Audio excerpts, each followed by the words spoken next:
Аса қамқор, ерекше мейірімді рахымды Алланың атымен бастаймын. Субханаллах, әлхамдулиллах, Аллаху әкбар, Аллахумма солли ва соллим ала набиина Мухаммад.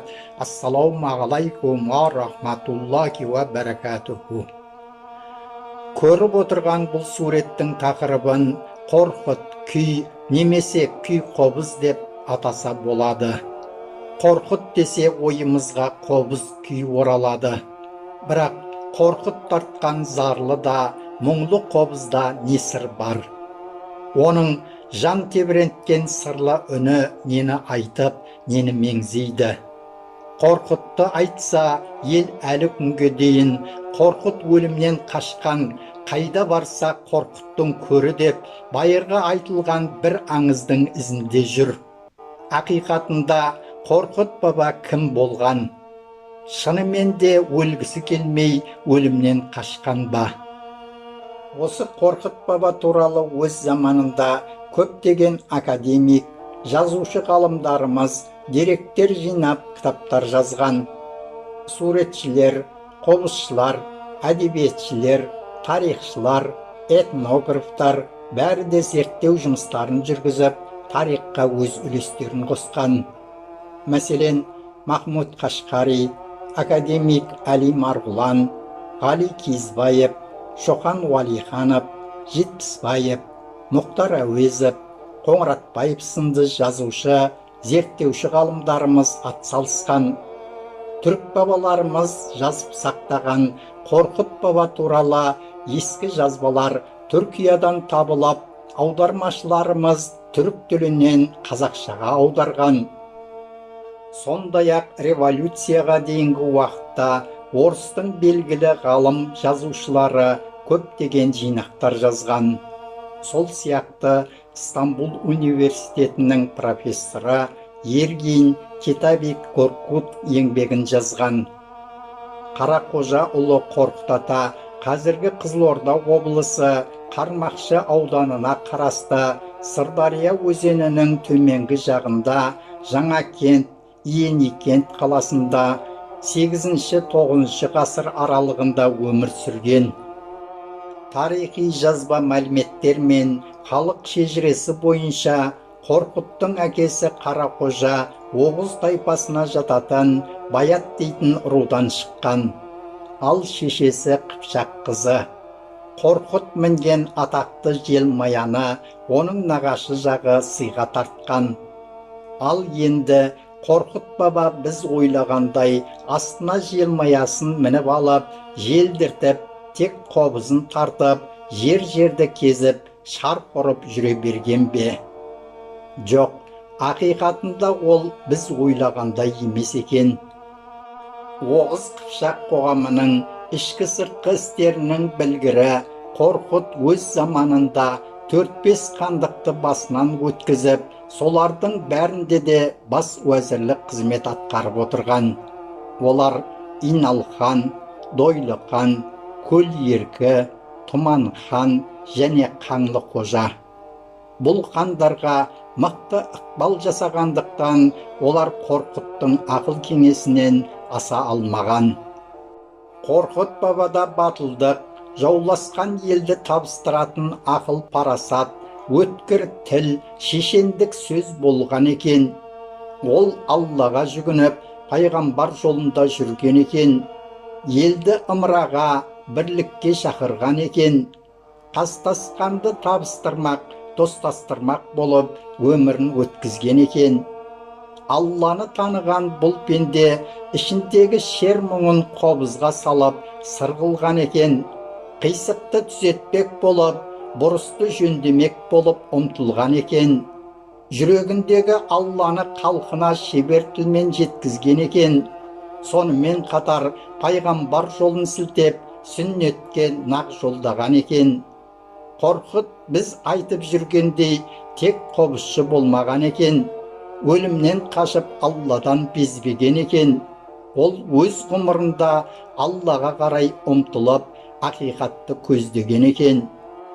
Қорқыт баба былай дейді: Алла Алла демейінше іс түзелмес, Тәңірі бермейінше ер байымас, әзелде жазылмаса құл басына қаза келмес.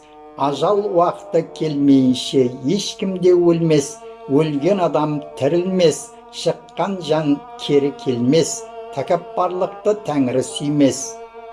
Тағы айтады: аузымды ашып тілге келтірген Тәңірі көрікті, Тәңір досы дін тұтқасы Мұхаммед көрікті, Мұхаммедтің оң жағында намаз оқыған Әбу Бәкір Сыдық көрікті, неше жүз рет оқыса да Ясин сүресі көрікті, қылышпен дінге көндірген елдердің шахы Әли көрікті, Әлидің ұлдары пайғамбардың жиендері, Кербала шөлінде Язидтер қолынан шахид болған ағайынды Хасан мен Хусейн көрікті, көктен түскен Тәңір ілімі Құран көрікті, ол Құранды хатқа түсірген ғалымдар сұлтаны Осман Аффанұлы көрікті, ойпат жерге салынған Тәңір үйі Мекке көрікті, ол Меккеге сау барып аман есен еліне қайтқан қажылар көрікті, күндердің жақсысы жұма күні көрікті, жұма күні оқыған құтпа намазы көрікті,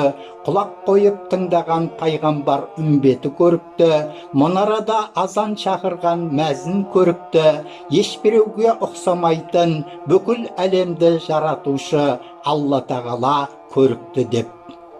Міне біздің өлгісі келмей өлімнен қашқан деп аңыз етіп жүрген Қорқыт бабамыздың сөздері осындай. Бір ғана бұл емес, оның ақыл-нақыл сөздері жетіп артылады.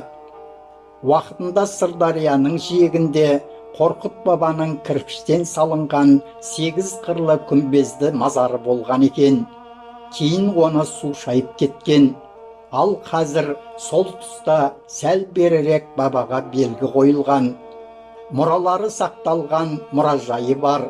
Бұл күндерде үкімет қолға алып, барлық жағдайды жасап, қасынан өтетін ұлы жолдың екінші бетіне мешіт салып, сырттан келетін кісілер үшін қонақжай орындар дайындады. Қазіргі кезде бабаның өмір жолын біліп, кім болғанына терең қаныққысы келген адам сол жердегі іскер мамандардан көптеген мәліметтер ала алады. Сондай-ақ қобыздың сызылған сырлы да мұңлы үнін тыңдағысы келетіндер арнайы жабдықталған бөлмеде тыңдай алады. Айта кетейік, сол жердегі жақын маңда темір жол бекеті, яғни Қорқыт станциясы бар. Ал Қызылорда қаласының өзінде Қорқыт баба атында университет бар. Ол біздің кезіміздегі мұғалімдер дайындайтын, уақытында мен емтихан тапсырып түсе алмаған пединститут болатын. Иә, құрметті тыңдарман қауым, бүгінгі суреттер сөйлейді айдарындағы тақырыпқа байланысты Қорқыт бабаны әңгіме еттік. Енді бұл суреттің не айтып, нені баян етіп тұрғанына көшейік. Суреттің қақ ортасында қобыз және қобыз тартушының қолдары. Сондай-ақ қобыздың арғы жағында адам бейнесіндегі тас белгі. Ескі замандарда бейіт басына осындай белгілер қойылған. Енді сол тас белгінің иық тұсында қартайған тау қыранының мұңлы бейнесі. Онан соң оң жақта ерін күткен әйелдер, болмаса қайғыдағы қара жамылған жесірлер десе де болады. Оның астыңғы жағына зер салып, мұқият қарасаңыздар, қазақтың ою өрнегі және ер тұрман, дулыға, қалқан, жебе, садақ, найза сынды батырдың 5 қаруы мен аттың жабдықтары бейнеленген. Енді жоғарғы жақта мазараттар, ортада тағы бір тас бейне, сол жақта және бейіт. Оның берісінде балаларын, бауырларын зарыға күткен әжелер, аналар, әкелерін күткен балалар. Міне, Қорқыт бабаның күй қобызы зарланған, мұңданған халықтың мұңын мұңдап, зарын зарлайды. Әңгімемізді қорытындылайтын болсақ, бұл сурет елі үшін, жері үшін, қатын бала қамы үшін майданға аттанып, Сол жолда шәһид болған ерлердің ізінде қалып қайғыдан қан жұтқан аналары мен жесір қалған әйелдері және жетім қалған жас балаларының мұңданған, қара жамылған, сағынысып зарыққан, үміттерін үзбеген кейіптерін баяндайды. Субханаллах, әлхамдулиллах, Аллаху әкбар, Аллахумма солли ва соллим аля набиинна Мухаммад. Ассаламу алейкум ва рахматуллахи ва баракатуху.